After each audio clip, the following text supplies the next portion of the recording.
Olá, gente, tudo bem? Esse aqui é o primeiro de uma série de 2 vídeos que eu preparei sobre um compilado das análises corriqueiras de microbiologia. A gente nota que nos dias de hoje, alguns alunos, tanto de graduação como de pós-graduação, eles enfrentam ainda algumas dúvidas com relação a alguns procedimentos básicos no laboratório.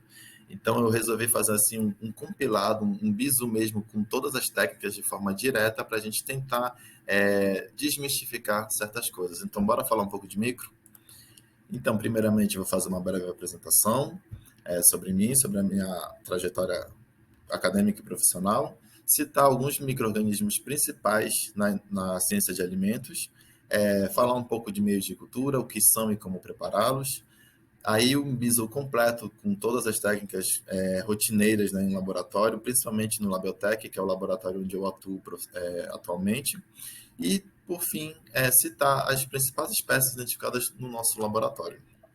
Então, sou o Gilson, muito prazer. Eu sou nutricionista formado pela Universidade da Amazônia em 2013 e com mestrado e doutorado em Ciência e Tecnologia de Alimentos pela UFPA, lotado no Laboratório de Processos Biotecnológicos de Labiotech, no campus Guamá. E durante os trabalhos de pós-graduação, mestrado e doutorado, eu trabalhei com microbiologia assim de forma direta, né? Eu isolava e identificava micro-organismos participantes da fermentação de cacau e depois eu produzia fermentos, né, culturas starter, para avaliar a importância de determinadas espécies no processo de fermentação de cacau. Então, eu estou nessa vida desde 2014, na verdade, 2014 a 2021, na pós-graduação, e a microbiologia, na verdade, entrou na minha vida acadêmica no terceiro semestre da graduação, onde eu fui monitor de microbiologia de alimentos lá no ano de 2013. E me encontrei na área e não quis mais sair. Então, os principais micro-organismos alimentos, primeiramente, temos que conhecer os principais grupos de micro-organismos, né? São os vírus, as bactérias, os protozoários e os fungos. Porém, não só para a indústria de alimentos, mas para as indústrias, né, como um todo, para a ciência como um todo, assim, principalmente para os alimentos, a gente destaca as bactérias e os fungos. Mas, primeiramente, a gente tem que ressaltar que muitos micro-organismos, desses 4 grupos que estão exemplificados aí na tela, eles são agentes causadores de doença. Porém, a maioria deles são benéficos. São benéficos para a biotecnologia, para a indústria química, para a agricultura, para a biorremediação. No caso, vou citar um exemplo da fermentação de mandioca, né? Os efluentes que se formam a partir da fermentação de mandioca. A mandioca, ela é um vegetal, um tubérculo, que ela tem cianeto na sua composição original. O cianeto é extremamente tóxico. E essa toxicidade acaba por atingir as águas que ficam servindo, né, para essa fermentação.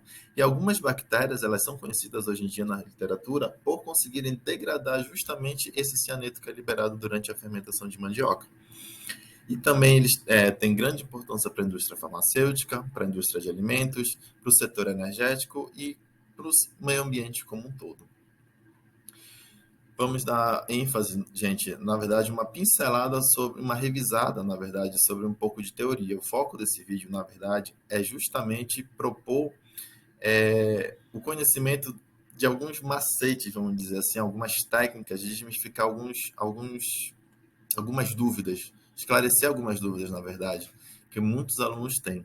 Então, eu, conversando com alguns colegas, a gente ouviu um pouco desses alunos, a importância de ouvir, né, o alunado e tentar ajudar da melhor forma possível na condução dos seus trabalhos. Então, rapidamente, eu faço uma breve revisão aqui das bactérias. As bactérias são organismos unicelulares, procariontes, e são conhecidas principalmente pelas doenças que causam os seres humanos. Entretanto, existem bactérias benéficas.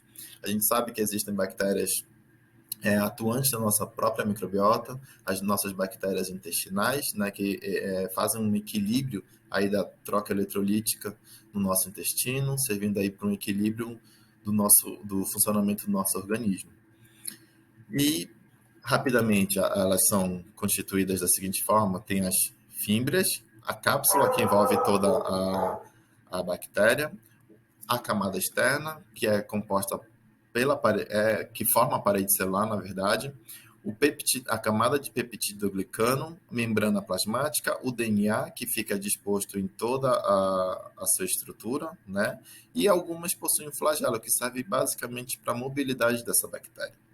A gente, no colégio, a gente ainda escuta que os procariontes que não têm carioteca definida, ou seja, eles não têm uma estrutura celular definida, eles ficam soltos ali em volta do citoplasma, né? E eu cito aqui, as células procarióticas não possuem organelas envolvidas por membrana. Todas as bactérias possuem citoplasma, ribossomos, uma membrana plasmática e um nucleóide. A maioria das bactérias possuem paredes celulares, algumas não possuem. E na ciência de alimentos, a gente cita muito as bactérias láticas e as bactérias acéticas como benéficas para o processo de produção de alimentos, como na produção de iogurte, a kombucha, o vinagre, o kefir, a produção de queijos e também a produção de chocolate. Chocolate, gente, durante a fermentação do cacau, ele tem uma sucessão microbiana muito bem definida. Tá? Então, tem ali a atuação de fungos e de bactérias, tanto bactérias do ácido lático quanto bactérias do ácido acético. Os fungos filamentosos são conhecidos também como bolores ou por mofos. Hoje em dia essa nomenclatura está um pouquinho defasada, a gente chama mesmo de fungos filamentosos, e apresentam uma grande variedade de espécies benéficas para a indústria alimentícia e farmacêutica. A indústria farmacêutica ela conheceu o papel em potencial dos fungos lá em 1928 com Alexander Fleming, quando ele estava estudando uma espécie de estafilococcus em uma placa de Petri e esqueceu ali na estante dele algumas placas. E essas placas se contaminaram por esse micro-organismo aqui, o Penicillium notatum, que hoje em dia a gente chama de Penicillium chrysogenum, que é esse aqui da foto. E ele notou que em volta do fungo, né, em volta do bolor, as bactérias elas começaram a ter uma redução no seu crescimento, ou seja, alguma coisa ele estava secretando ali que estava matando essas bactérias. Surgiu assim a penicilina, que lá em 1942 teve o seu primeiro relato de casos médicos tratados com esse antibiótico. Os fungos, em geral, são do reino Eukarya, eles têm eucarioteca definido, são heterotróficos, eles dependem do ambiente para terem sua fonte de alimentos. Tem uma parede celular rígida com quitina, o que diferencia esses organismos dos vegetais, porque eles possuem quitina na sua parede celular e não celulose, como os vegetais. E possuem dois tipos de células vegetativas, as leveduras, que são unicelulares e geralmente com formatos ovoides, e os fungos filamentosos, que possuem longos filamentos microscópicos, né, com ramificações verdadeiras e estruturas de frutificação, ou seja, eles possuem estruturas de reprodução definidas. Podem ser tanto assexuada como sexuada. E também são dimórficos, algumas espécies, em certas temperaturas, eles possuem o formato de bolores, de fungos filamentosos, e em outras temperaturas, a mesma espécie possui formato de leveduras. Eu cito aqui o primeiro estudo no nosso laboratório com fungos filamentosos, e sua importância na secreção de certas enzimas para a produção de alimentos. Então, durante a fermentação de cacau no município aqui da Amazônia, aqui no estado do Pará, foram identificados 25 espécies de bolores, de fungos filamentosos. E eu destaco o Cladosporum cladosporoides, que é um excelente produtor de pectinases, enzimas que vão degradar a pectina.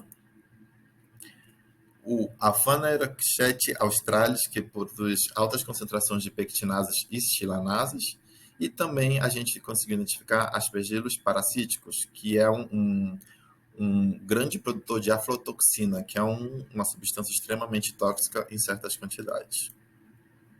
As leveduras são organismos unicelulares que estão presentes no ambiente, tanto no nosso ambiente como na nossa microbiota. Né? A nossa pele ela é um condutor de leveduras, ela é um transportador, na verdade, de algumas leveduras.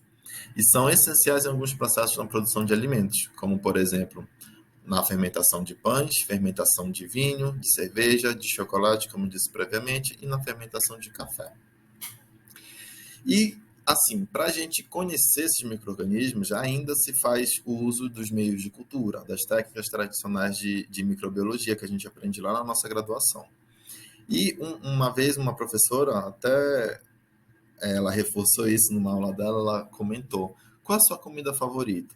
A gente sabe que o nosso alimento ele tem que nos dar, né, os nutrientes necessários para o nosso desenvolvimento, para o nosso crescimento, enfim, para a nossa vida, não é isso? E o meio de cultura nada mais é que a comida do micro-organismo. A gente vai dar para o micro-organismo, em alguns recipientes, os nutrientes necessários para ele se formar, né? Então a gente tem aí no mercado hoje em dia a disponibilidade de vários desses micro-organismos de acordo com a necessidade da identificação de algumas espécies. O meio de cultura que eu uso para identificar alguma levedura não vai ser o mesmo meio de cultura para identificar uma bactéria. A gente tem que saber com quem a gente vai trabalhar. Então, existem hoje em dia diversas marcas no mercado, né, que a gente pode lançar mão de utilizar. E a gente possui dois tipos de meio de cultura, o agar e o caldo. A diferença dos dois nada mais é que o agar é o meio de cultura em estado sólido.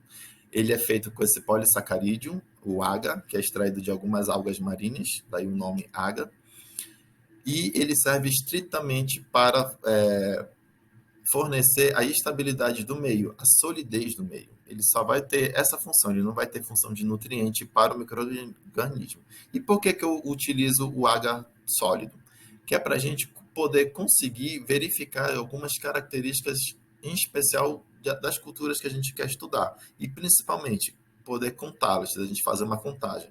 Quanto de bactéria teve naquela amostra que chegou no laboratório? A gente utiliza o agar. E o caldo, justamente, é para a gente enriquecer aquela amostra, para a gente produzir culturas starter, basicamente é isso. Existem hoje em dia outras formas da gente fazer contagem microbiana, mas a contagem placa ainda é a mais usada hoje em dia.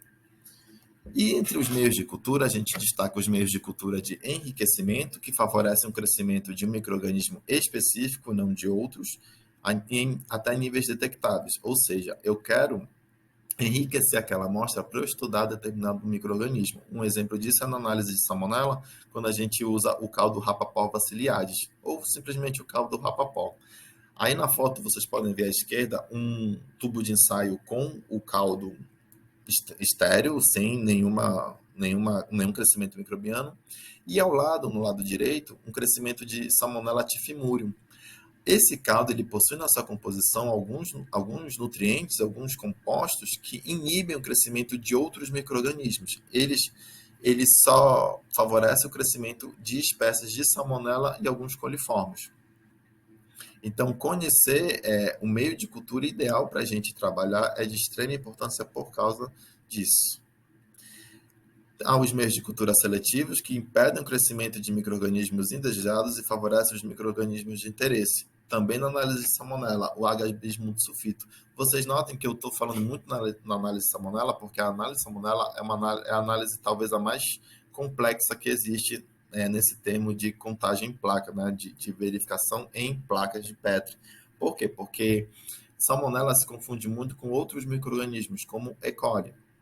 No caso desse H, o H-bismuto sulfito, ou HBS, como a gente corriqueiramente fala em laboratório, ele favorece o crescimento de bactérias gram-negativas e impede o crescimento de grãs positivas. Salmonella, coliformes, elas são gram-negativas, ou seja, elas vão crescer nesse meio. E a gente destaca aqui a formulação desse meio de cultura. Ó, ele tem peptonas, extrato de carne, destrose, né, que a gente pode substituir por na verdade é glicose, fosfato de sódio, sulfato ferroso, indicador, bismuto sulfito, verde brilhante e o agar que só está ali para solidificar o meio.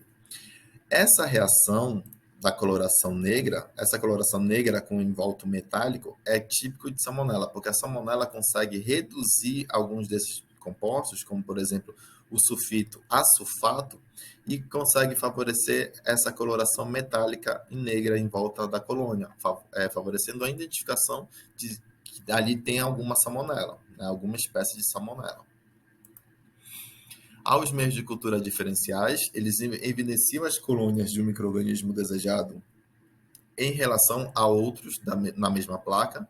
Por exemplo, na mesma amostra, se tivesse salmonela, ela cresceria aqui no H. ectoin, né, esse da foto, cresceria de coloração negra, de coloração escura. Porém, essa característica aqui das colônias que estão sendo apresentadas, elas são características de coliforme, mais alaranjado, mais amarelinho. O coliforme ele não consegue fazer algumas reações que a salmonela faz, por isso que cresce dessa maneira. E os meios de cultura, que são tanto diferenciais como seletivos. Um exemplo clássico é a algação manital. A gente pode distinguir diferentes espécies do mesmo gênero. Por exemplo, na foto tem 3 divisões.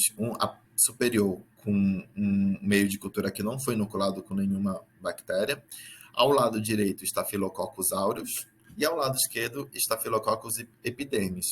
O Staphylococcus aureus ele tem a capacidade de fermentar o manitol. Nessa fermentação do manitol, que é constituinte do meio do meio de cultura, ele tem uma variação do pH, então ele acaba acidificando o meio. Essa acidificação muda a cor do meio, né? A gente tem aí o vermelho de fenol na composição como indicador. Então esse vermelho de fenol em meio ácido, que é um meio que a Staphylococcus aureus acaba produzindo, muda de cor, ou seja, já me indica que aquela amostra que eu inoculei ali é de Staphylococcus aureus. Staphylococcus epidermis não tem essa capacidade de fermentar o manitol, então ele não acidifica o meio, ou seja, ele cresce com colônias rosadas, mas não muda a coloração, então já me indica, né, que não é um Staphylococcus aureus que tem ali. E como preparar o meio de cultura? Antes do preparo do meio de cultura, a gente tem que ter em mente 3 perguntas. Qual o micro-organismo que eu quero trabalhar? Porque eu tenho que definir qual o melhor meio de cultura. Se eu tenho meio de cultura num laboratório, se eu tenho ele já pronto, ou se eu tenho todos os componentes da composição do meio de cultura, aí eu posso produzir o meu próprio meio de cultura em laboratório. E se eu não tiver o meio de cultura proposto, eu posso buscar outras opções, né, que eu acabei de falar. Poxa, não tenho um pote de meio de cultura pronto, né? Mas eu tenho, pelo rótulo, né, pela composição do meio, eu tenho todos os componentes que são necessários para fazer esse meio. Será que eu posso fazer em laboratório? Sim, eu posso, e a gente vai ver isso. Eu dou como exemplo o meio clássico para bolores, que é o meio H-batata, né, o potato dextrose H, que ele tem sua composição extrato da infusão de batatas, destrose e H, né, destrose, glicose. Então, por litro de meio, a gente tem aí 4 gramas de extrato de infusão, 20 gramas de glicose e 15 gramas de H. Repetindo, o H está ali somente para a função de solidificação. E se vocês tiverem oportunidade, vocês podem ver no rótulo que o fabricante ele indica como se fosse uma receitinha de bolo, como fazer esse meio de cultura. Esse, esse meio desta marca, ele fala 4 passos básicos. Ressuspender 39 gramas do pó do meio de cultura em 1 litro de água destilada, aquecer com frequente agitação até dissolver completamente, porque o H ele só se desfaz a temperatura de 100 graus, ou seja, ele tem que ferver para ser dissolvido. Se você só diluir o pó em água destilada e levar para o autoclave, ele não vai solidificar. Por quê? Porque ele não atingiu o tempo necessário e a temperatura necessária para se dissolver. Né? Então a gente prepara no recipiente, geralmente um Erlenmeyer, vai para o banho-maria, fica lá um tempinho, a gente fica fazendo agitações periódicas até dissolver esse meio de cultura. Dissolveu, tampa e leva para o autoclave. Pronto, que é o próximo passo, autoclavar por 15 minutos a 121 graus. E após a autoclavagem, resfriar a 45 ou 50 graus, que é a temperatura ideal para a gente colocar nas nossas placas, no nosso tubo de ensaio e trabalhar. Aí aguarda um pouquinho, ele solidifica e a gente pode trabalhar. Só que, Gilson, eu não quero fazer um litro de meio PDA, meio água batata. Eu quero fazer só 350 ml, porque essa quantidade é suficiente para minha análise. Aí a gente tem que fazer a clássica regra de 3. O rótulo ele indica 39 gramas para 1 litro de água. Então, quanto eu vou precisar desse pozinho para 350 ml de meio? Então, é uma regra de 3 simples, né? Ao final, a gente tem Aí que pesar lá na balança 13,65 gramas do pó de PDA, do pó de água batata, e dissolver em 350 ml de água. Aí segue todo o fluxo. Dissolve, leva para o banho-maria, até completa a dissolução e depois autoclavagem a 121 graus por 15 minutos. Como preparar 400 ml de HYPD, Wheat Peptone Dextrose? Esse é um meio clássico e muito barato para análise de leveduras. Pode ser de bolores? Pode ser também. Só que ele é mais rotineiramente utilizado para leveduras. Por quê? Porque na composição dele a gente encontra toda a composição básica para o crescimento de leveduras. Eu vou ter a glicose, né, a famosa receita de bolo, a glicose, como uma fonte de carbono e energia, a peptona bacteriológica como fonte de aminoácidos, o extrato de levedura, que além de ser uma fonte de aminoácidos, é fonte também de vitaminas e alguns sais minerais, o AGA, que é para a gente solidificar, e a água destilada. Aí eu posso fazer, voltando aqui a foto, tanto a versão do AGA, que é aqui em plaquinha de Petri, na versão sólida, quanto o caldo. Tá? Se eu vou querer crescer uma levedura, se eu vou querer fazer uma cultura starter de levedura, eu lanço mão aqui do caldo. Ou seja, durante a minha formulação, eu não preciso adicionar o AGA. Se eu for fazer o caldo YPD, não preciso adicionar o AGA, somente água destilada. Esse meio, ele já vende em potes prontos, só que ele é muito caro. Então, às vezes, o pesquisador ele prefere comprar todos esses componentes, né, a glicose, a peptona, o extrato de levedura e o AGA, porque sai um pouquinho mais em conta, sai mais barato. Então, a gente pode fazer isso no laboratório. Só que eu quero fazer 400 ml, tá? Eu não quero fazer 1 litro. Aqui a formulação é 20 gramas para 1 litro de glicose, 20 gramas de peptona para 1 litro, né, de meio, 10 gramas de extrato de levedura para 1 litro, e se eu for fazer o AGA, 15 gramas de AGA por litro. Ou seja, se eu for fazer 1 litro de AGA ou caldo YPD, eu tenho que pesar 20 gramas de glicose, 20 gramas de peptona, 10 gramas de extrato de levedura, 15 gramas de AGA e adicionar 1000 ml de água destilada. Porém, eu quero fazer apenas 400 ml de meio. Né? Eu quero fazer 400 ml de HYPD. Aí, o mesmo procedimento que a gente viu lá no, no preparo do H-batata. Se em 20 gramas eu consigo fazer 1 litro, né, 1000 ml de meio, quantos gramas eu preciso para fazer 400 ml de meio? Fazendo a regrinha de 3, eu vejo que eu tenho que pesar 8 gramas de glicose e de peptona para fazer 400 ml de meio de cultura YPD. Extrato de levedura, a mesma coisa. Se em 10 gramas eu consigo fazer 1 litro, né, 1000 ml de meio, quanto eu preciso para 400 ml? Fazendo a regrinha, eu vou precisar de 4 gramas. Gente, notem aqui uma coisa, até para facilitar as análises. Notem que para glicose e peptona, eu preciso de 20 gramas para fazer 1 ml de meio de cultura. Para extrato de levedura, eu preciso da metade, eu preciso de 10. Se para glicose e peptona eu preciso de 8 gramas, consequentemente, para extrato de levedura eu vou precisar da metade, de 4 gramas. Mas, porventura, faz os cálculos para ter uma certeza, para não ficar com peso na consciência. Mas a rotina, né, vai acabando te dando essa segurança e você vai poder trabalhar de forma mais segura.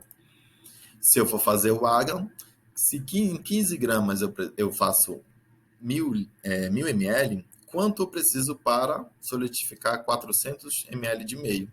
Vou precisar de 6 gramas.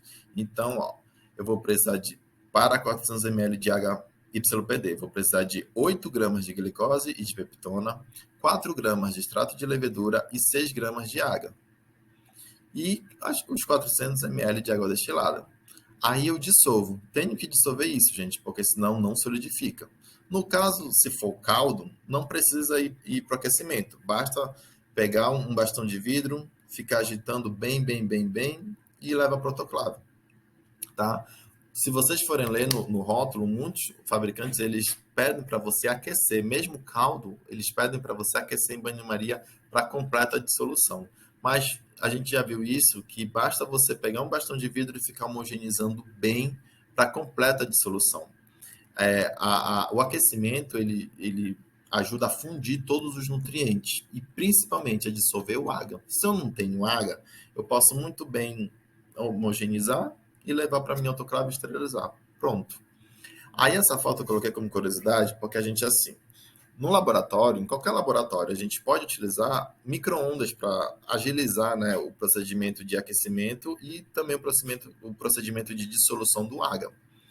Na foto da esquerda é o HYPD aquecido em micro-ondas e o da direita em banho-maria. Notem a coloração. Com certeza, o micro-ondas degradou a glicose e possivelmente os outros componentes do meio. Ou seja, se eu for usar esse meio que eu usei micro-ondas, que eu estou vendo que tem alguma coisa, né, de diferente, alguma coisa degradada, vai dar errado a minha análise. Por quê? Porque os componentes vão estar ali destruídos, não vão estar disponíveis para o micro-organismo não vai crescer. Diferentemente do banho-maria, que ficou ali por um tempinho, acho que 30, 40 minutos, não lembro bem, mas teve uma completa dissolução. Notem, não sei se dá para ver direitinho, mas em torno do vidro não tem grúmulos, que o água, ele, como não está dissolvido, ele fica aderido à parede. Então, eu sei quando está dissolvido, quando eu homogeneizo o Erlenmeyer e não tem grúmulos de água em volta. Quando não tiver, eu tenho certeza que dissolveu, aí eu posso tampar e levar para o autoclave. E vamos começar. Antes de tudo, fé. Fé que vai dar tudo certo. Microbiologia é estressante, é trabalhoso, mas no final de tudo dá tudo certo e a gente colhe os frutos aí do nosso sacrifício nos artigos que a gente produz, na nossa dissertação de mestrado, na nossa tese de doutorado e no final vale tudo a pena, tá? E antes de começar, né, antes de ter a fé, enfim, eu gosto de usar esse termo da gastronomia, esse termo francês que a gastronomia tem, que é o mise en place, que é nada mais é do que deixar tudo em mãos, né? A gente preparar a nossa área e deixar tudo em mãos. Porque não dá para eu começar uma análise, esqueci tal coisa, vai e pega. Esqueci isso, vai e pega. Poxa, eu não preparei meio de cultura. A análise já está rolando, não tem meio de cultura. E aí? Cancela a análise. Então, faz um dia antes um checklist de tudo que você vai precisar. Quantos tubos de ensaio, quantas ponteiras, quantas pipetas, quantas placas, quanto de meio de cultura você vai precisar. Põe um checklist e vai fazendo. Um dia antes, uma semana antes, mas faz, porque não existe isso, não existe a possibilidade disso acontecer. Eu estou no meio da análise e simplesmente esqueci o material e para a análise por causa disso. Não tem como, gente. Tá? Eles estão autoclavados e secos, minha vidraria está autoclavada e seca, está tudo prontinho já, eu tenho que perguntar isso. Se não tiver, tem que fazer. Eu tenho estufas disponíveis, porque assim, geralmente trabalhos, né, mais complexos, eles exigem um número maior de análise. Por exemplo, no meu doutorado, um ponto de coleta me exigia ter 200 placas para fazer meus plaqueamentos. Eu tinha estufa suficiente? Tinha. Então eu poderia fazer. Poxa, o colega está usando, não vou ter estufa suficiente. Espera ele acabar, conversa com ele depois, fala que você tem um trabalho também a ser desenvolvido e se agendem, se organizem da melhor forma, né? Eu tenho tempo hábil em realizar as minhas análises. Por exemplo, você vai começar uma análise de salmonela na quarta-feira. Só que a análise de salmonela, ela dura uma semana certinho. Você começa na segunda e termina na sexta. Se você começar na quarta, vai entrar no final de semana. E é uma análise que você não pode parar. Começou, terminou. Porque ela pode muito bem terminar no terceiro dia, né? Se você começar na segunda, ela pode muito bem terminar na terça-feira, na quarta-feira, porque você já vai ver um indicativo de crescimento. Poxa, não cresceu colônias típicas de salmonela. Para minha análise aí. Então, eu já posso indicar que a minha amostra não tem salmonela. Mas se crescer, aí você tem que dar continuidade na fase confirmativa para saber se aquela colônia é realmente de salmonela. Então, se você começar uma análise de salmonela na quarta-feira e ter que confirmar se realmente é salmonela, isso vai entrar no final de semana. Então, você vai ter acesso ao laboratório no final de semana? Tem que se perguntar tudo isso. E, principalmente, eu sei fazer as análises, eu não posso, poxa, eu sou zerado em micro, eu não sei o que é uma piceta, eu não sei o que é água destilada e vou fazer análise. Gente, isso não existe. cola no teu colega que já está há mais tempo no laboratório, que já faz essas análises, e acompanha ele. Mas acompanhar não é o sentido também de ficar ali sentado olhando. Não, vai ajudar, vai treinar. Pega o material com ele, fulano, posso te ajudar a fazer tal coisa? Vai e faz. Gente, até preparação de vidraria para esterilizar. Tá? Hoje em dia, muitos alunos não sabem nem esterilizar, colocar, fazer o pacotinho do papel craft para colocar placa de Petri para colocar na autoclave para esterilizar. E isso é de extrema importância. Geralmente, geralmente não, né? Mas antigamente, por exemplo, na minha graduação, a minha primeira aula prática de microbiologia foi fazer os pacotinhos de papel craft para a gente fazer as nossas análises ao longo do semestre. Entendeu? Então, hoje em dia, isso infelizmente está se perdendo. Algumas instituições, elas já dão tudo pronto para o aluno. O aluno não sabe pesar um meio de cultura, não sabe pesar uma amostra, não sabe preparar um estojinho ali com material para fazer sua análise. Isso é um pouquinho complicado, né? Então, a gente tem que começar do zero, aprender o que são as vidrarias, quais são as vidrarias, para que servem as vidrarias e como preparar as vidrarias para o nosso uso. Então, pensando nisso, eu trouxe esse vídeo da professora Solange, que ela ensina e destaca algumas importâncias Os do materiais que a preparo gente usa no de vidraria, laboratório, né? né, para o laboratório. Esse Então, eu vou aqui comentar um é a pouquinho aqui com placa de vocês, Petri, tá né? bom? Sempre a gente vai ter o nome de quem descobriu. Então, provavelmente quem Então, ela está descobriu, mostrando aí a placa de né, Petri, essa tá? A placa placa de foi o Petri é uma Petri, vidraria né? básica em Como que a gente microbiologia. faz? A gente vai Ela, preparar o ela material para ir lá tem dentro da diversos autoclave. tamanhos. Então, a Essa gente aí vai fazer eu o acho quê? que é Antes a de mais 200 nada, por eu 150. esqueci de falar, esse daqui é um papel E ela está apresentando papel craft craft, de alta gramatura. tá? Ou papel pardo, Não muitas pode pessoas ser chamam de papel baixa pardo. gramatura. Se a gente comprar o papel Se for craft de muito baixa fino o gramatura, a hora que papel, a gente né, uma coloca dentro da gramatura um autoclave, pouco ele não baixa, aguenta água, ele ela não derrete. aguenta. Então tem que ser Aí a papel água lá da craft autoclave vai de rasgar alta o papel gramatura. e você vai perder todo o seu Quantas material. placas? A gente não vai embalar placa por placa. Nós temos,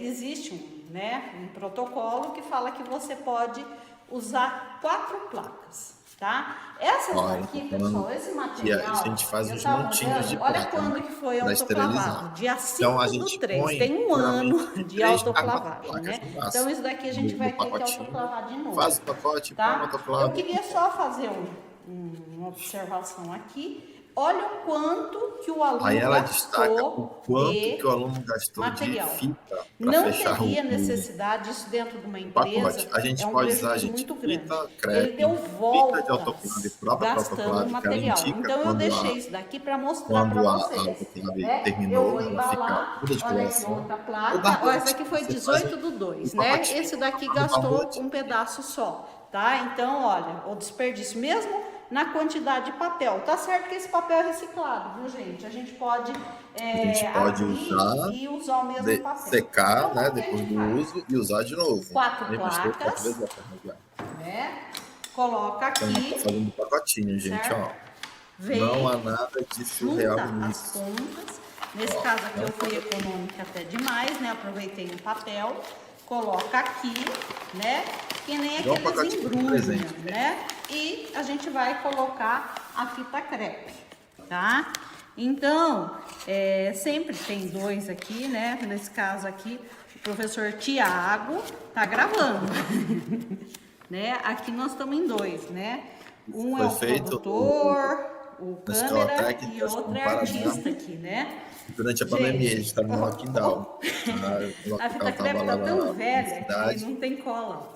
estabelecido na cidade, eles Então, nós foram aí vamos ter que fazer uma geral aqui no laboratório para na a gente verdade, as aulas voltar, se Deus presenciais não quiser, estavam né? correndo E no aqui, laboratório. pessoal, Então, eles nós foram preparamos a placa, o tá? retorno Eu dos gastei alunos. até papel de, Fizeram esse vídeo aí. fita demais. Aqui, a gente coloca a data. No nosso caso aqui, eu Sempre, vi aqui gente, uma data, ó, identificar 5 a data do que foi 3, feito, né? o nome do Aqui, ó, responsável que vai 5, usar aquele material não, todos do e o que 3, é, né? tá? Esses daqui. Principalmente Então, a na gente vai escultura, a por gente aqui. põe Hoje é todas essas 04 do 5. Vou pôr até aqui, 2021, né? Mas se Deus quiser, a gente vai voltar. Bom, nós preparamos as placas. Eu vou pegar essas daqui pra gente colocar lá, acertar. Esse Esse daqui, pessoal, depois vocês vão fazer uma pesquisinha para saber o nome da vidraria. Esse daqui é muito usado no laboratório de microbiologia. Aqui tem até o meio de cultura que foi feito, agar nutriente, né, que não saiu. E olha, mal lavado. Ah, não, tá do lado de fora.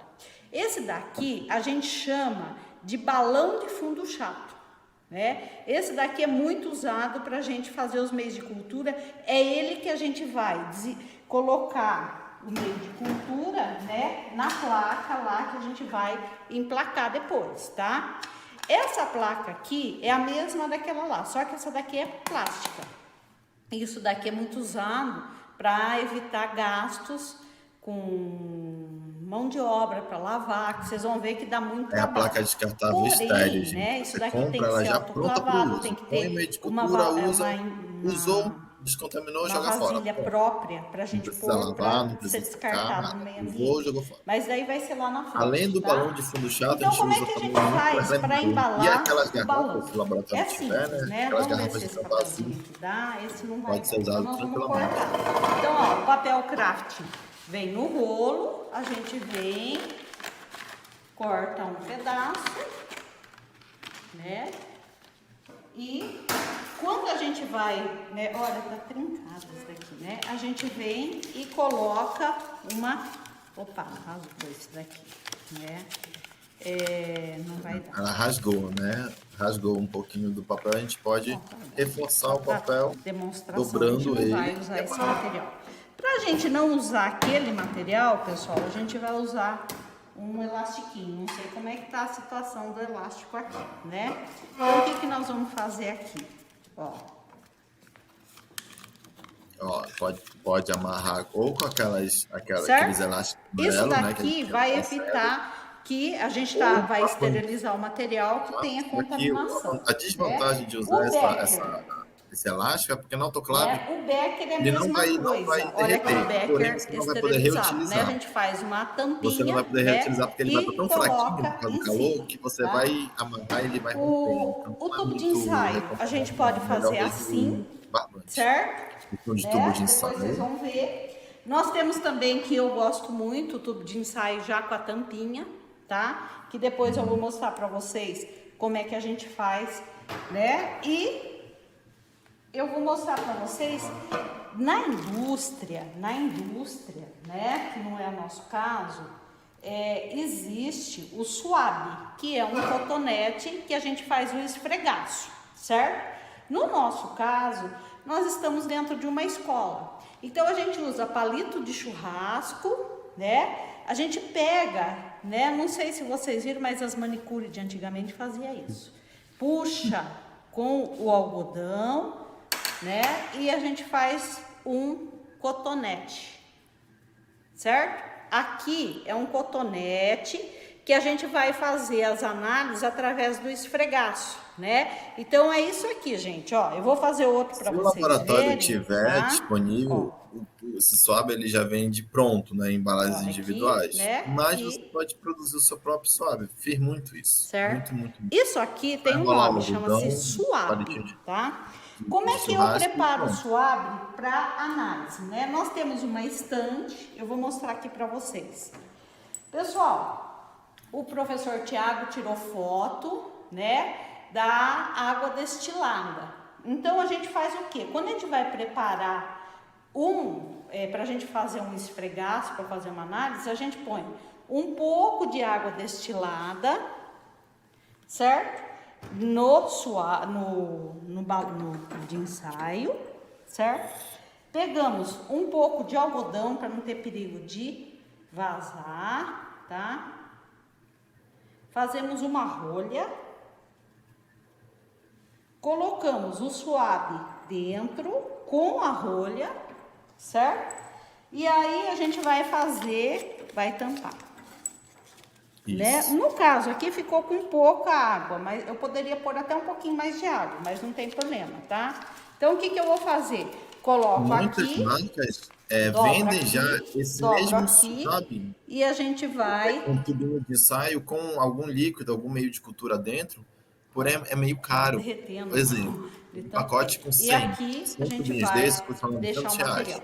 Isso Você não vai aqui, gastar nem a pessoal, metade nós disso vamos fazendo no pôr, próprio não laboratório, dá né? para pôr nessa Então tem uma estante aqui, que economia essa de estante é dinheiro de plástico. bem Isso daqui grande. chama estante de tubo de ensaio. A gente coloca dentro de um Se becker, o né? Tem laboratório tiver becker dinheiro, tiver maior e a verba, gente põe as pode comprar, amostras, sem né? O que a gente vai fazer as análises dentro de um becker para ir para autoclave, tá? Só para mostrar para vocês, é isso aqui. Depois, como eu tenho uma água que não tem minerais, uma água, né, destilada, e ela vai ser autoclavada, eu não tenho nada nela, então é ela que eu vou fazer o esfregaço depois. Eu vou passar na mão, né, para depois pegar a placa com meio de cultura e semear, certo? Então é dessa forma que a gente faz, né, para fazer a bancada, né? Aqui na escola a gente faz até das costas do cachorro, né? Tudo, bebedouro, né? É dessa forma que a gente vai fazer as análises, né? Mas isso daí vai ficar para uma próxima aula, tá? Então eu preparei isso daqui, certo? Isso aqui a gente usa muito para as aulas também, que é o bastão de vidro. Como é que a gente faz? A gente pode enrolar ele aqui, né? Vou tirar esse pedaço. Pessoal, nós não perdemos nada. Isso daqui a gente guarda, depois a gente usa para uma outra função, tá? O bastão de vidros, eu posso enrolar ele aqui, como eu posso fazer isso daqui. Eu pego uma tirinha, tá? Gente, é o Pessoal, mesmo não precisa ser pra aqui na embalar escola, até a gente pode usar jornal, porque o jornal, mesmo que fique resíduo de tinta, não tem problema. Eu já fiz cursos, né, que a gente usa jornal mesmo. A gente pega a pontinha. Então, ó, aqui dobra. Mas, ó, é o mesmo procedimento de enrolar a pipeta. Só que eu fecharia a pontinha, olha, a ponta ainda está aberta. A pipeta, a ponta tem que estar sempre coberta, porque é a ponta que vai entrar em contato com a amostra. Então, a sua vidraria tem que estar estéril em todos os cantos. Né? Tá? Eu A posso pontinha, que fazer é uma a dobrinha está um aqui pouquinho aberta. Só que ela fecha depois, ó. e uma dobrinha aqui, tá? Pronto. E colocar um pedacinho da fita crepe. Tá? Então, Ó, para fechar a pontinha, para não contaminar. Ou a gente faz aqui, só dá uma dobradinha, tá? Então, esse aqui é o bastão de vidro. O becker, né? Bom, eu acho que aqui, pessoal, às vezes a gente vai pôr aqui, né, etiquetar água destilada e a gente vai autoclavar. A água destilada, ela não tem minerais, mas ela pode ter micro-organismo, né? Imagina essa água que está um ano parada. Quando eu coloco na autoclave, eu tenho certeza que eu não vou ter os micro-organismos e nem os minerais. Então vai ser H2O puro, certo? Por isso que a gente faz. Notem que ela está usando da mesma forma, a embalagem, um vidro de café solúvel. É uma água sem mineral que então, vai ser autoclavada, sem micro-organismos, tá certo? Coisas então agora nós vamos parar aqui. Não tem garrafa de azul.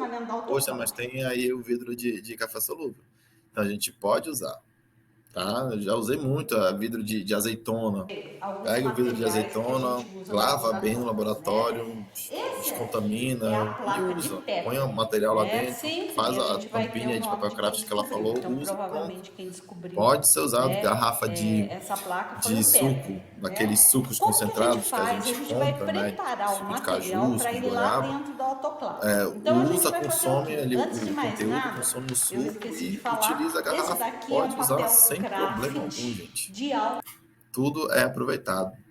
Se você tiver uma verbinha ou o projeto ou o laboratório tiver uma verbinha ou você puder também, né? Você pode lançar mão desses pacotes aqui para embalagem. Poxa, não tem papel craft, mas eu posso comprar a embalagem de esterilização sem problema algum. Gente, isso é uma mão na roda, tá? Só que a desvantagem usou, jogou fora. Papel craft não, a gente pode usar e reaproveitar depois. Essa embalagem a gente encontra muito em loja de odontologia, tá? Vocês podem ir e pedir pelo nome de Carerite. Me dá um pacote de Carerite, aí ele vai te dar diversos tamanhos, você escolhe. Pode colocar placas de Petri dentro, fechar o envelope e autoclavar o envelope com as placas. É uma mão na roda, gente, que vocês não têm ideia.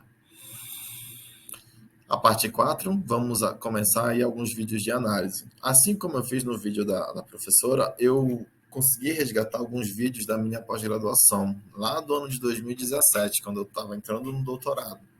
Eu filmei algumas análises minhas e guardei, né? Eu acho que agora é o momento oportuno para a gente conversar um pouquinho sobre elas. Então, olha só. Primeiramente, eu trago para vocês a análise de coliformes. A análise de coliformes, ela tem uma técnica tradicional, um número mais provável, tá? Então, a técnica do número mais provável, ela se resume a ler a combinação de tubos positivos para o crescimento de coliforme. Tá? Então, vocês vão ver aí que a gente faz algumas diluições, e 3 diluições, na verdade. E dessas 3 diluições, tem 3 tubos de ensaio com caldo lauril. Caldo lauril sulfato fructose, tá? Que é um caldo rico em lactose. Tá? E o coliforme, se tiver coliforme, o coliforme vai assimilar essa lactose, vai fermentar e a gente vai poder fazer a leitura. Aí eu não estou usando micropipeta, estou usando pipeta mesmo, tá? Pipeta graduada de 5 ou de 10 ml, não lembro agora. E estou pipetando a minha amostra. A minha amostra já está diluída, se eu não me engano, isso é a amostra de uva, tá? Então eu pesei 25 gramas de uva e diluí em 225 ml de água peptonada, obedecendo a diluir 10 vezes, né? Na proporção 1:9. Diluir uma parte de uva para 9 partes em água peptonada. Tá? A gente na Labiotec tinha um estojo de metal, um tubo, na verdade, que a gente colocava as pipetas dentro e o tubo ia para o autoclave e esterilizava ali. A gente não precisava enrolar no papel craft. Então eu pego aí, não mostra, mas eu pego esse estojo, tiro a pipeta e uso dentro da câmara. Tá? Notem também, gente, a utilização do bico de Bunsen. O bico de Bunsen está ligado aí na chama azul, que é a chama mais quente, que a gente quer justamente isso. A gente quer deixar essa área em volta da análise mais estéril possível. Então, esse calor ele vai impedir que alguns micro-organismos contaminantes contaminem a amostra e os materiais. Tá? Além de proteger o analista também. E é uma zona também, essa zona aí da chama azul, que não tem muito oxigênio, então vai possibilitar mesmo aí a proliferação de algum micro-organismo contaminante. Tá? Então, olha só, eu coloquei, da minha diluição -1, coloquei 1 ml em cada um desses 3 tubinhos. Tá? Homogeneizo bem. Notem que tem um tubinho de vidro dentro de cada tubo. Olha o tubinho de vidro. Se fermentar a lactose, vai ficar o quê? Vai ficar bolhas de ar dentro desse tubo, que é um indicativo de coliforme. Tá bom? Essa é a técnica do número mais provável. Então, coloquei aí, para minha diluição -1, coloquei 1 ml em cada um dos 3 tubos para a diluição -1. Para fazer a minha diluição -2, eu peguei 1 ml lá da minha diluição -1, que é aquele beck que está ali atrás, né, que eu usei, e coloquei 1 ml aí nesse tubo para diluir mais 10 vezes, ou seja, já está diluído 100 vezes. A vantagem de se usar essa pipeta é que o quê? Eu vou precisar passar 1 ml para cada tipo de ensaio, tá? Então, já posso pegar todos os ml que eu vou precisar e colocar logo na pipeta. Eu só vou despejando. Olha, 1 ml no tubinho, no tubo 1 da diluição -2. Aí vou pegar outro tubo da diluição -2, vou colocar mais 1 ml. Ó, mais 1 ml. E lembrem que é uma combinação de 3 tubos, tá?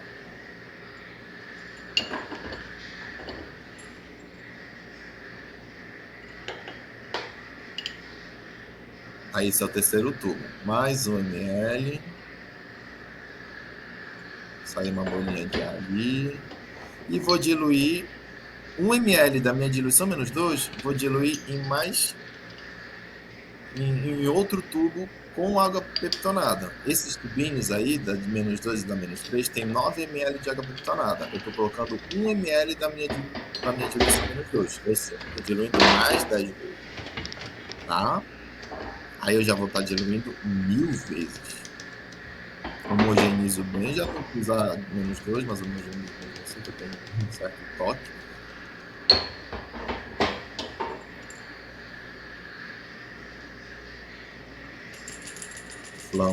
Flambo, notem que a gente abre o tubo, flamba e fecha, né? Por quê? Porque para evitar mesmo contaminação, tá? Contaminar é a minha análise. Gente, sempre tenham perto de vocês um papelzinho, um papel toalha com um pouco de álcool, porque pode acontecer isso que aconteceu, ó. Pegou um pouco de amostra na bancada, só que eu posso limpar. Posso não, devo limpar, porque essa amostra está contaminada. Pode contaminar bastante. Acontece, isso aí acontece. Vejam aí que o mise en place foi feito, né? Tudo em mãos, não está faltando nada para começar a análise e terminar a análise. Ó, peguei outra pipeta estéreo. Vou pegar 1 ml, 1 ml de diluição -3 e colocar 1 ml em cada tubinho para a diluição -3, ou seja, vou pegar 3 ml aí, posso pegar 3 ml de cara. Essa pipeta é de 10 ml. Ó, parou no 7, então tem 3 ml aí.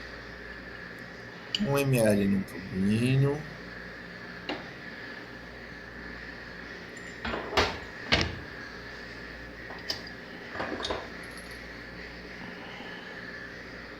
Mais 1 ml no outro tubinho. Notem que eu flambo quando eu abro e quando eu fecho. Tem que fazer isso, já caiu o tubinho. A gente vai flambar depois, não tem problema não. Com um pouquinho de bolha de ar, cai um pouquinho. E 1 ml para o terceiro tubinho. Gente, tá feita a análise de coliforme. Se crescer alguma coisa nesses tubos, a gente parte para outra etapa, que é o de confirmação. Aí a gente coloca uma alíquota desses tubos que cresceram as bolinhas no tubo de Durham, o nome desse tubo de vidro invertido é tubo de Durham. A gente pega uma alíquotazinha e passa para um tubo, ou um novo tubo de ensaio contendo agora caldo EC, caldo E. coli, tá? Passa para esse tubo uma alíquotazinha, leva para banho-maria em 45 graus por 24 horas e a gente verifica. Se cresceu, positivo para coliforme. Não cresceu, não era coliforme que cresceu ali, tá? São uma análise. Agora a análise de pur plate, que é a análise de profundidade. Tem dois tipos, a pur plate e a spread plate. Pur plate é a análise por profundidade, onde a gente põe 1 ml da amostra na placa de Petri e depois a gente põe o meio de cultura em cima. A spread plate não. A spread plate já está o meio de cultura ali e a gente só pode colocar a amostra em cima do meio de cultura. A gente vai ver daqui a pouco. Notem, olha, que eu tô com a minha uva ali, isso aí é uva.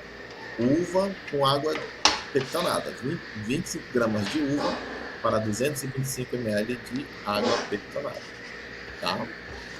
Agora eu não estou usando pipeta, eu estou usando micropipeta, tá? Com a ponteira estéreo. Eu já fiz as diluições previamente antes do vídeo começar, tá? Ó, tô pegando 1 ml da diluição -2.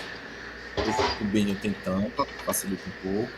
Tô colocando 1 ml na placa da diluição -2. Oi, Josi.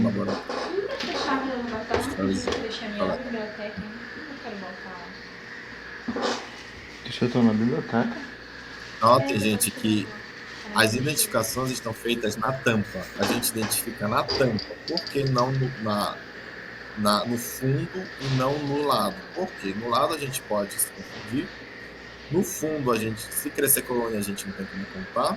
E na tampa é melhor, para a gente ver a identificação, não se confundir. Só que a gente tem que ter atenção para não confundir as tampas das placas, né? Das nossas amostras.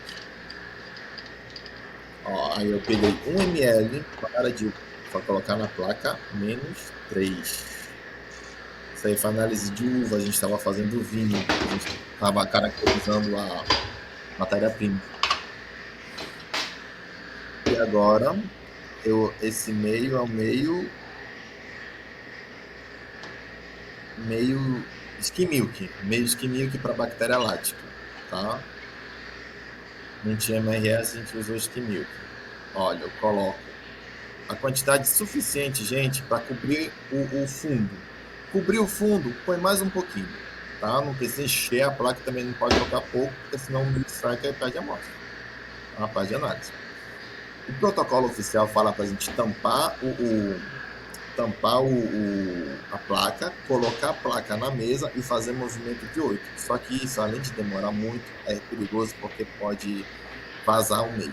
Então, eu aprendi essa técnica de, com a placa aberta perto do bico, fazer movimento mesmo com a mão, tá? Com a mão, ela, assim, formar movimentos de ida e volta, né? Ó. Minha mão tremeu porque essa luva tá um pouco apertada na minha mão.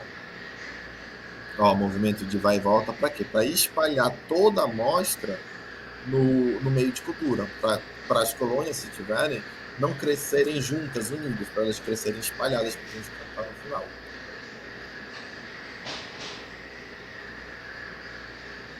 Ó, isso aí é o famoso movimento de 8 que os protocolos falam.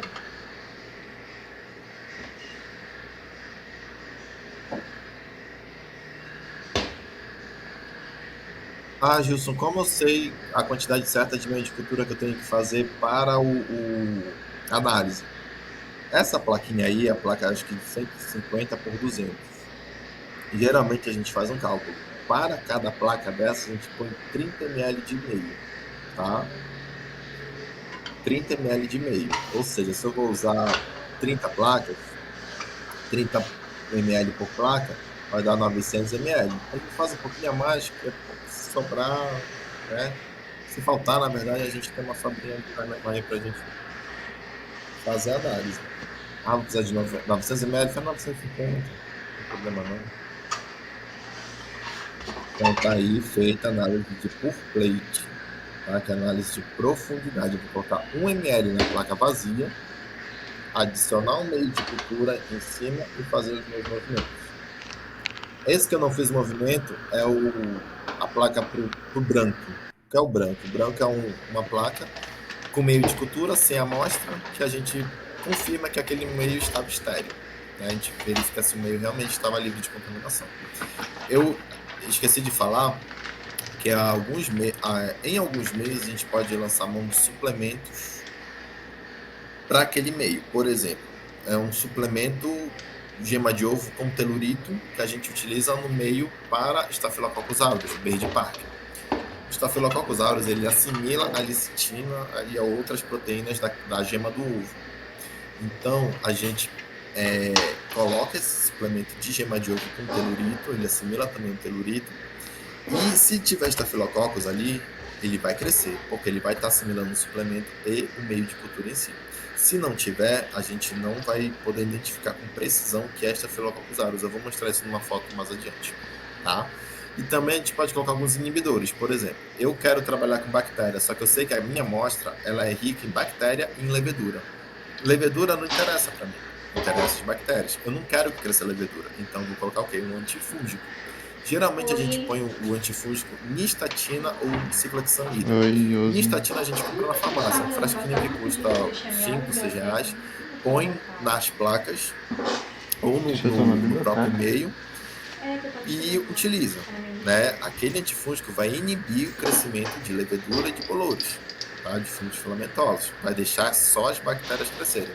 Por outro lado, se eu quero trabalhar só com levedura, eu vou colocar um antibiótico, que geralmente a gente põe cloranfenicol, proporção de 100 mg por litro, para você ver como ele é forte e tóxico para a gente, tem que ter cuidado. A gente põe a quantidade certa, adequada para o nosso meio de cultura de cloranfenicol, dilui no meio e utiliza.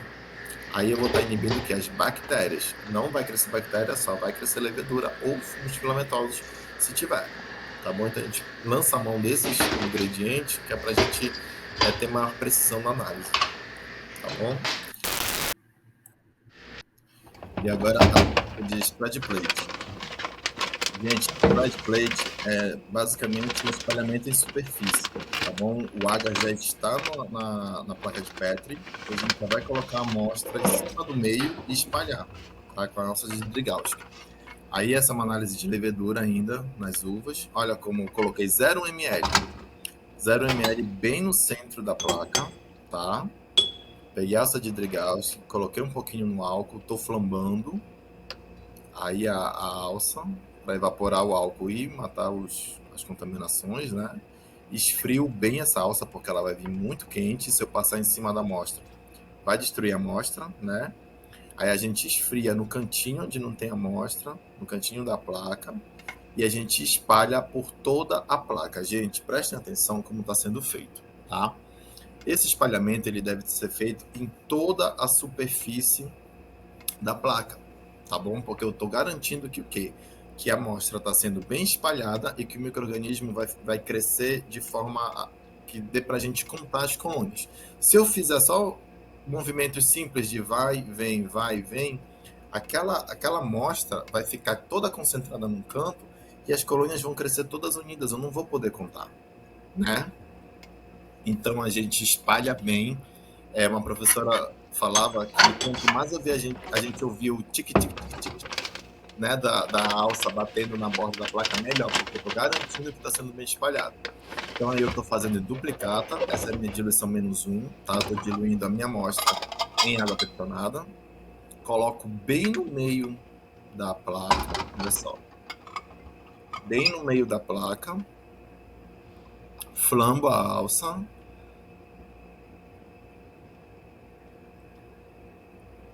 estou flambando a alça para evaporar o álcool e matar as contaminações. Esfrio bem, cuidado para esse movimento de esfriar não bater em nada, porque a alça é um vidro e pode quebrar, tá? Esfrio bem no cantinho, ó, tô esfriando bem. É comum a gente colocar no meio e a gente escutar o tss, quer dizer que ainda estava quente, mas está esfriando. Olha, espalhe bem, bem, bem, bem, bem. O certo é espalhar bem, gente. Não esqueçam de espalhar bem, por favor.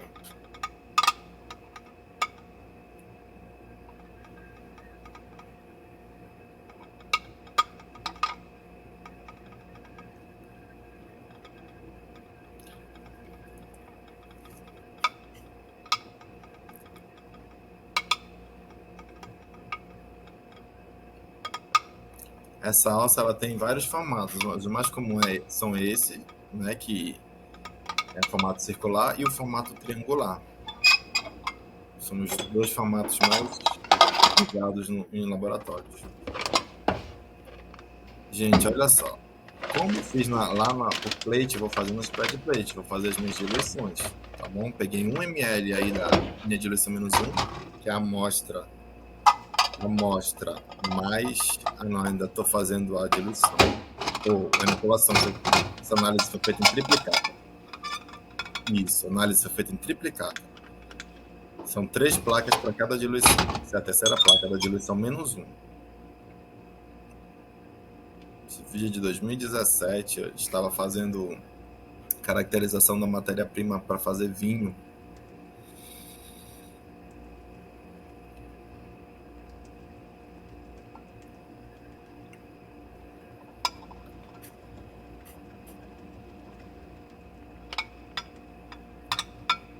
Ó, frio bem e espalho. Quanto mais espalhar, melhor. Repetindo. Mas, Wilson, quando eu sei que tá bom de espalhar? Quando você estiver espalhando e você sentir uma certa resistência na alça, ela fica meio assim resistente para espalhar, então significa que o quê? Que o meio, que a amostra já foi absorvida e que você pode parar. É o momento ideal, tá bom? E a quantidade ia ser espalhada de 0,1 ml a 0,5, não mais que 0,5, porque a partir de 0,6 em diante não absorve, aí fica um aguaceiro horrível na placa. Comumente a gente põe até 0,2 ml, tá? Equivale a 200 microlitros. A gente põe 100 microlitros ou 200 microlitros, que é 0,1 ml ou 0,2 ml. Aí eu tô pegando 1 ml da minha diluição menos 1, tá? Que é a minha amostra. Gente, tá, eu tô fazendo bactéria também, realmente. Não lembrava disso. Depois bactéria. Isso. Olha, a fita tá programada em 1 ml, que é 1000 microlitros. Vou tirar 1 ml da minha diluição a menos 1, que é a minha amostra, mais o diluente. Lembrando que a diluição vai ser uma diluição de 10 vezes, ou seja, 9 partes de diluente para uma parte de amostra. Ou seja, 25 gramas de amostra para 225 ml. Essa proporção é 1 para 9. Tá? Ou seja, eu estou diluindo 10 vezes. Aí eu estou colocando 1 ml da minha diluição em 9 ml de tubo em tubo de ensaio. Ou seja, eu estou diluindo mais 10 vezes. Aí eu já estou diluindo a segunda vez. Ou seja, estou diluindo 100 vezes. Tá? E vou repetir o mesmo processo. Eu vou avançar um pouquinho o vídeo, porque eu vou fazer isso de novo. Tá bom? Isso mais uma vez. Mas só para reforçar. Gente, não esqueçam de flambar. Tirem o excesso, tá, gente? Quando tirar a alça do potinho de álcool, tirem o excesso do álcool, porque quando vocês colocarem no fogo, pode proteger fora e pegar fogo fora. Não é para se desesperar, mas para evitar, né? Esfria bem. Esfria. Eu posso verificar se tá bem frio na palma da minha mão. Encostar bem devagarzinho. E se eu aguentar, pronto, tá bom. Aí eu espalho. O correto, gente, é espalhar bem. Se te ensinarem, espalha para lá e para cá, tá errado, tá bom? Os protocolos oficiais dizem isso. E realmente, se você fizer para lá e para cá, cresce muito ruim mesmo. Espalha bem circular, para lá e para cá, não tem medo não. Só não vai colocar muita força na mão, porque se você fizer forte, vai quebrar o meio de análise, tá bom? Eu vou fazer de novo isso posteriormente, aí eu vou avançar o vídeo, tá bom, gente? E o objetivo principal do plaqueamento, né, como a gente falou lá no tópico de bem de cultura, é o quê? Contar as colônias. E a gente também estudar a morfologia de certas colônias. As colônias podem crescer ou brancas, ou alaranjadas, ou amarelas, enfim, a gente vai conhecer nosso micro-organismo nessa fase, tá? Então, olha só, essa aqui não é a análise que foi feita anteriormente. A análise anteriormente a gente fez até diluição menos 3, mas essa aqui foi outra análise com fermento, que a gente diluiu até a diluição menos 8, tá? Então, notem que a diluição menos 1, menos 2 e menos 3 é praticamente incontável, né? Praticamente não, é incontável. A gente não consegue contar quantas colônias tem ali. E justamente a diluição, plaqueamento seriado, é justamente para isso, para a gente reduzir o número de colônias, para a gente poder contar e expressar um resultado. Notem que eu começar a contar a partir da menos 4. Consigo contar na menos 5 e na menos 6. Na menos 7 e menos 8 não cresceu, e o branco aí me comprovando que não tem contaminação no meio de cultura. Tá?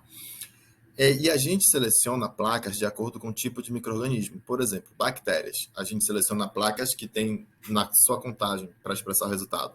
Contagens de 25 a 250 colônias. Alguns protocolos admitem placas de 30 a 300 colônias. Para bolores e leveduras, a gente admite placas no intervalo de 15 a 150 colônias crescidas. Então, se eu tenho conto, deu 189 colônias de leveduras, eu já desprezo aquela placa que ela não entra na minha contagem. Tá bom? Isso são compêndios oficiais que preconizam isso. E voltando ao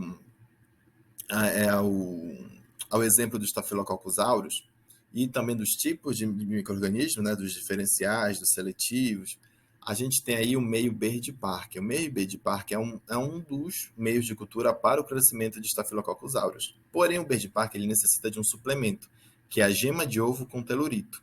Os Staphylococcus aureus eles conseguem assimilar a lecitina presente na gema de ovo e reduzem o telurito, tá bom? e formam essa colônia preta com um halo translúcido em volta.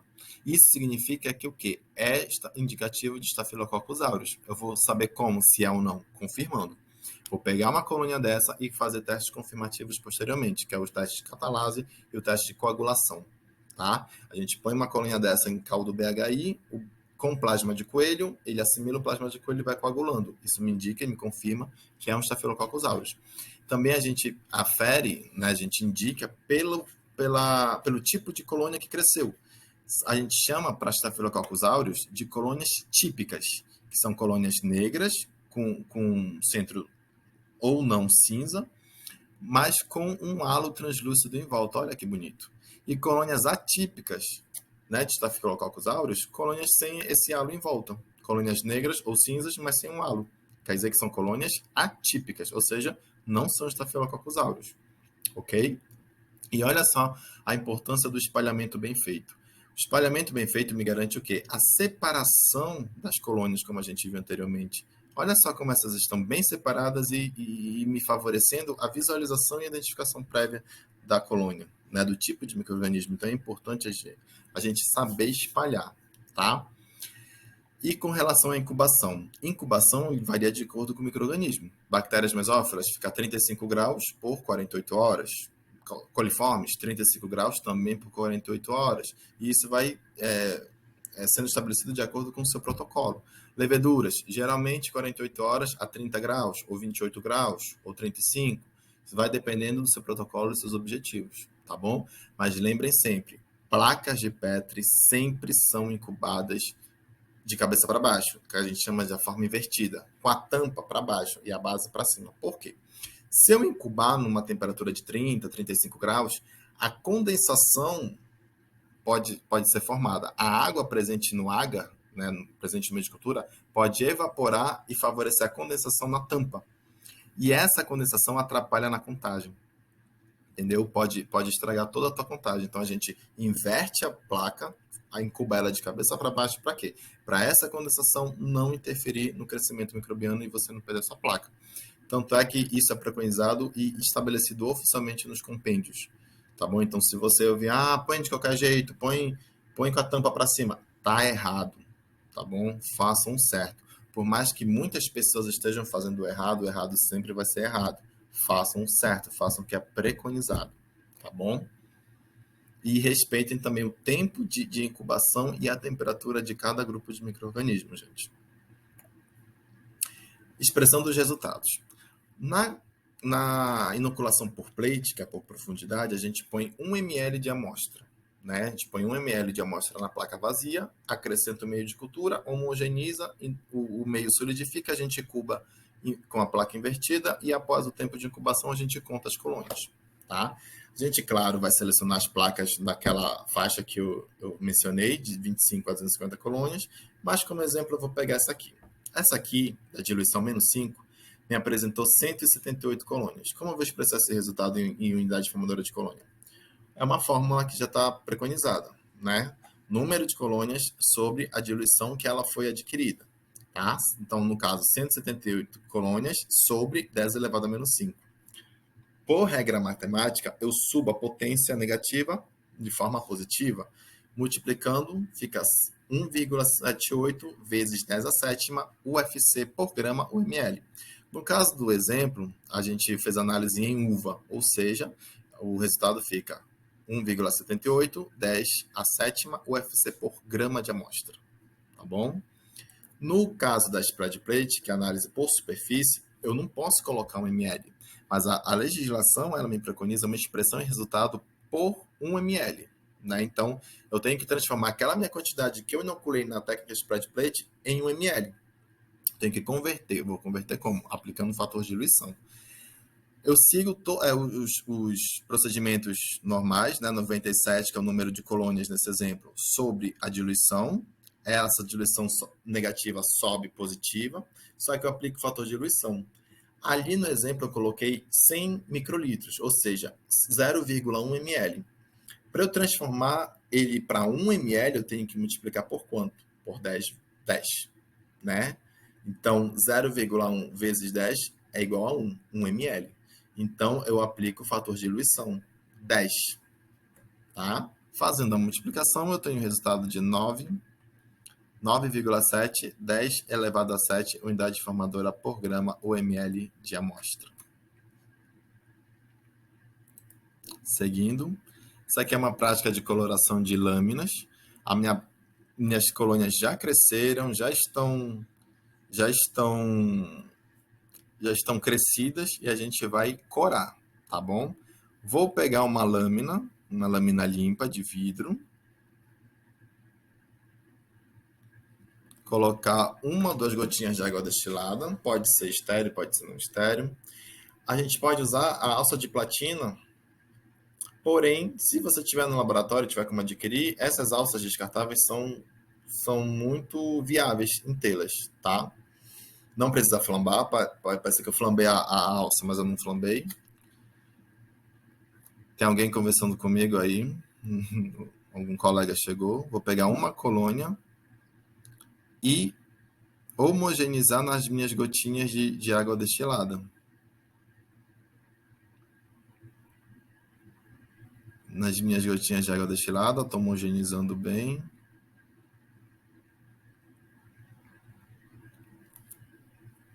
Homogeniza. Tem gente que não põe água destilada, faz direto mesmo. Só que é importante, se você não fizer isso, o importante sempre vai ser fixar no calor, tá?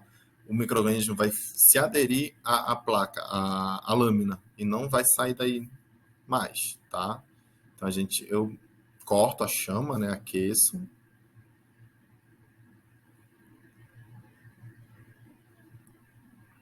Que é a coloração, a cultura fixada, que a gente chama.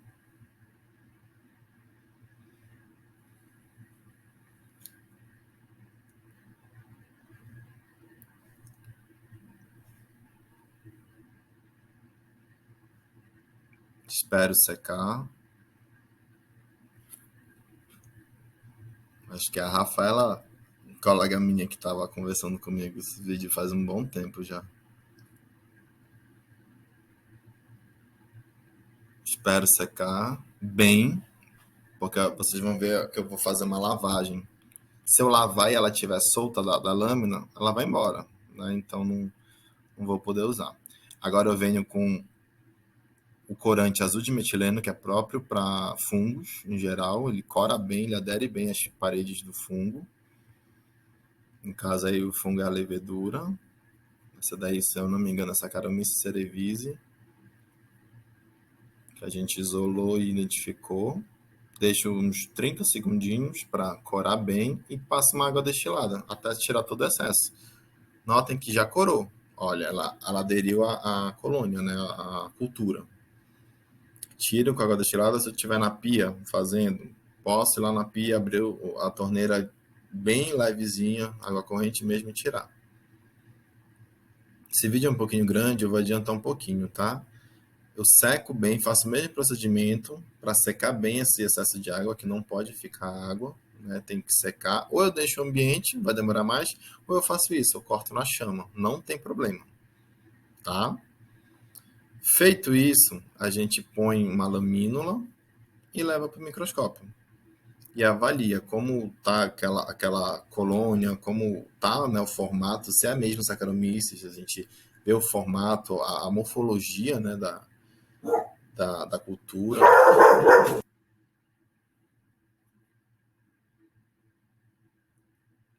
E tudo isso é avaliado, tá?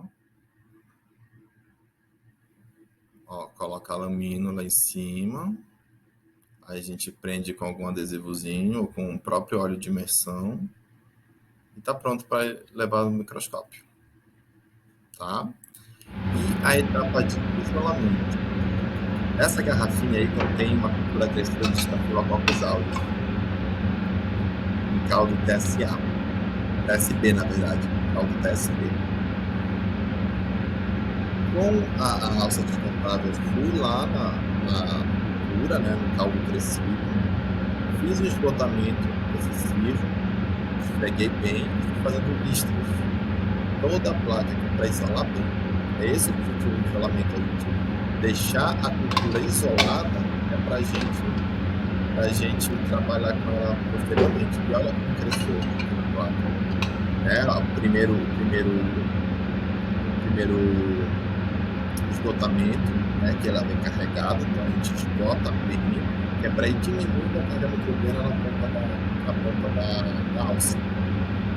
E olha só como cresceu bem isoladinho as colônias. Tá?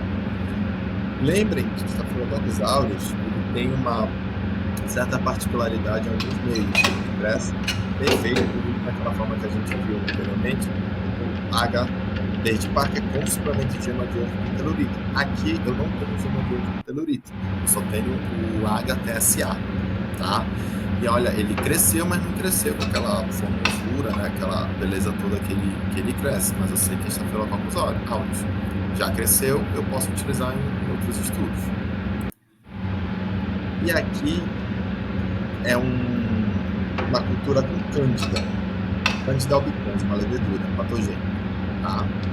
Faço o mesmo procedimento, corto bem, vou girando a placa para esgotar, reduzir a carga microbiana na ponta da alça, para ela ficar bem isolada. Porém, essa foto aí já é outra técnica de isolamento. Nota que, em vez de fazer um esgotamento excessivo, eu fiz uma bolinha, e fui puxando dessa bolinha os riscos, as listas. E mesmo assim isolou. Aí vocês veem o quanto de possibilidade de técnica que a gente tem para fazer o isolamento, né? Para fazer uma purificação de uma colônia. A gente tem inúmeras técnicas, vai dependendo da habilidade do analista. E também essa foto exemplifica o mesmo micro-organismo, a mesma espécie crescendo em 3 meios de culturas diferentes. Lembrem que micro-organismo, o meio de cultura, quanto mais nutriente tiver, melhor para o micro-organismo. Melhor ele vai achar ali com os pés de crescimento e ele vai crescer. Tá? Primeiro é o YMH, que é o H extrato de malte com extrato de levedura. Tá? Ele é o mais nobre assim, de todos, porque ele tem várias coisas na sua composição. O YPD, que é o que a gente usa comumente, olhem como ele cresce, dá um crescimento bem bacana na levedura. E o H subarrhoquis tem apenas glicose, peptona e H. Olha como ela cresce discreta, mas cresce. A resposta é boa, mas ela cresce. Porém, não como os outros meios me proporcionam. Isso significa que o quê? Se eu tenho um meio de cultura que eu estabeleci no meu trabalho, mas tenho como fazer outro, pode fazer outro sem problema. O importante é não ficar sem resposta. Entendeu? O H subarrhoquis, geralmente a gente tem os componentes no laboratório, que é a peptona, a glicose e o H. Poxa, acabou meu YPD, não posso fazer YPD, nem tenho o extrato de malte ou o extrato de levedura para fazer o YM ou o YPD, mas eu tenho glicose e peptona. Faço o subarrhoquis, você não fica sem resposta e você dá andamento no seu trabalho. Então, gente, é basicamente isso. As próximas etapas após o isolamento é a identificação mesmo, né? A gente no laboratório faz a identificação molecular em parceria com outros laboratórios, mas o preparo, a extração de DNA, o preparo de amostra a gente vê no outro vídeo. Por enquanto fiquem com esse, aí estão os meus contatos, minha rede social e o meu e-mail, qualquer coisa é só mandar que a gente conversa, tá bom? Muito obrigado aí pela atenção e tudo de bom.